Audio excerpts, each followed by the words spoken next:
जैसे कुल मिला के जो ये गोलमेज सम्मेलन हो रहा है लंदन में, वो कुल मिला के सेंट जेम्स पैलेस में यहां पर गोलमेज सम्मेलन हो रहा है, ये आप जानते हैं। गोलमेज सम्मेलन क्यों हो रहा है? यानी भारतीयों को पहली बार बराबरी के अधिकार पर बिठाकर उनसे चर्चा की जा रही है साइमन कमीशन की रिपोर्ट पर, जिससे आगे का संविधान बन सके। तो ये गोलमेज सम्मेलन सेंट जेम्स पैलेस में हो रहा है।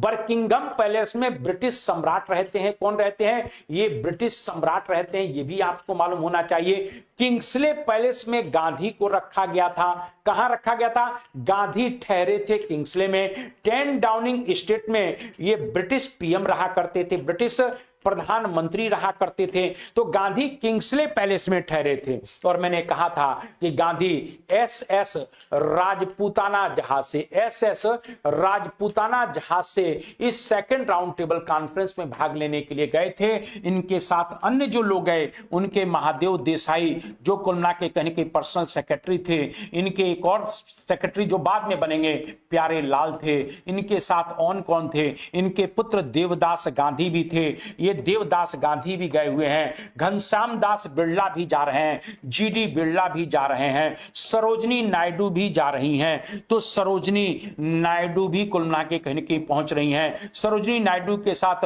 मदन मोहन मालवीय भी जा रहे हैं, मदन मोहन मालवीय भी जा रहे हैं। इसी प्रकार से मीराबेन का भी नाम आता है। ये सब लोग कुल मिला के कहीं न कहीं गांधी के साथ पहुंच रहे हैं। इसीलिए जीडी बिरला ने कहा है ये शिव की बारात चल रही है, शिव की बारात कुल मिला के कहीं न कहीं जा रही है। लेकिन आपको मालूम होना चाहिए कि गांधी जब पहुंचे तो कहीं न कहीं सांप्रदायिक मुद्दे पर विचार विमर्श, इतना सांप्रदायिक मुद्दे पर बात नहीं बन पाई, क्योंकि अंबेडकर और जिन्ना ने मिलकर कम्युनल पॉलिटिक्स को और आगे बढ़ाने की बात की, जिसे गांधी स्वीकार नहीं कर पाए। इसी समय मैंने कई बार कहा है कि जब गांधी जो है सेंट जेम्स पैलेस की सीढ़ियां चढ़ रहे थे, तब कहीं ना कहीं वहीं पर एक अंग्रेज खड़ा है जिसका नाम फ्रैंक मोरिस है। और फ्रैंक मोरिस कहता है इस अर्धनंगे फकीर की कुल मिला के सेंट जेम्स पैलेस की सीढ़ियां चढ़ने का दृश्य अपने आप में अद्भुत है, अपने आप में अनोखा है।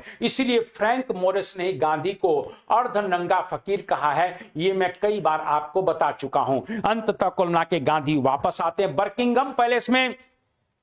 ब्रिटेन के सम्राट से भी गांधी मिलने के लिए गए और कहा गया कि गांधी से कि आप प्रोटोकॉल में जाइए, कपड़े पूरा ढंग से पहनकर जाइए, क्योंकि गांधी ठेहुना भर तक का, हमारे यहां भोजपुरी में ठेहुना कहते हैं, वैसे घुटना कहा जाता है, घुटने भर की कुल मिला के कहीं की धोती गांधी पहना करते थे।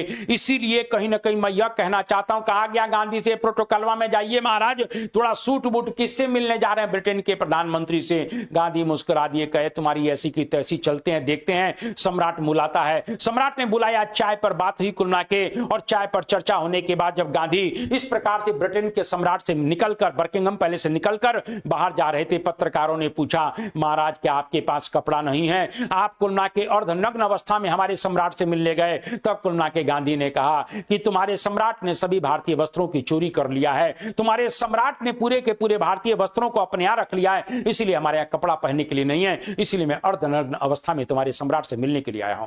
यहां पर ये सब बातें कहीं ना कहीं पूछी जाती हैं, इसीलिए मैंने बता दिया। गांधी जब लौट कर आते हैं तो गांधी इस प्रकार से जब वहां से लौटेंगे तो कुल मिला के एक इटली का पोत है, और इटली का जो शिप है उसका नाम है कुल मिला के एसएस बेसंटियाना। क्या नाम है? बेसंटियाना। तो गांधी इस प्रकार से बेसंटियाना से लौटेंगे, ये भी थोड़ा सा ध्यान रखिएगा। गांधी से लोगों ने पूछा गांधी जी क्या लेकर आए हो? गांधी ने कहा कुछ नहीं लेकर आया, मैं खाली हाथ आया हूं, लेकिन जो तुमने झंडा दिया था उसको मैंने झुकने नहीं दिया, यानी मैंने अपने देश की इज्जत का बट्टा नहीं लगने दिया। यहां प्रश्न कई बार कोटेशन पूछा गया है कि गांधी जब सेकंड राउंड टेबल कॉन्फ्रेंस से निराश होकर लौटे, लोगों ने पूछा गांधी क्या लेकर आए हो? गांधी ने कहा मैं खाली हाथ लौटा हूं, लेकिन फिर भी मैंने अपने देश की इज्जत का बट्टा नहीं लगने दिया। या कहीं यह आता है कि जो झंडा मैं लेकर गया था उसको मैंने झुकने नहीं दिया। क्लियर है? तो इस प्रकार से हम लोगों की चर्चाएं होती रहेंगी। थोड़ा सा बस यही है कि दर्द है, मलाल है, कष्ट मेरे को है कि मैं इतना सब परोसता हूं, मेरा बच्चा फिर भी कहीं न कहीं मेरे साथ नहीं जुड़ पाता है, इस बात का मलाल है। और मैं अपना मूल्यांकन करता रहता हूं, लेकिन मैं क्या करूं,